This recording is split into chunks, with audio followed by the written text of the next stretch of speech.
I knew a character once. A fellow named Elmer Hathaway. He and I went through school together. Or rather, I went through school. Elmer just stood still.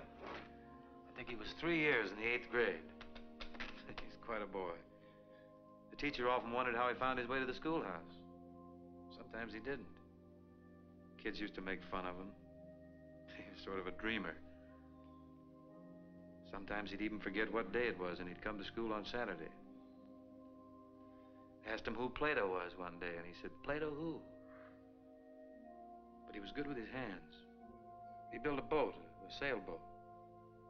One time he disappeared for, 2 or 3 days, and when he came back, they asked him where he'd been, and he said, oh, just sailing.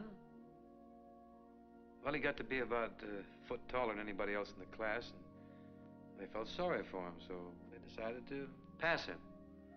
Besides, I think they needed the desk at the time. He never knew about it, and from that time on, he developed assurance. You've heard of the Hathaway shipyards, haven't you? Yes. That's Elmer. And to this day, he takes care of his less fortunate pals. You know, the ones that used to get 99 and 100.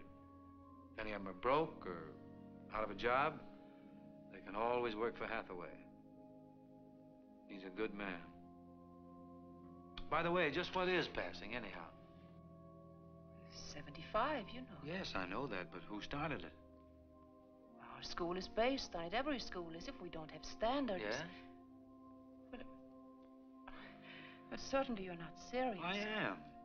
Aren't we here to give the children a helping hand, or are we here to measure their brains with a yardstick?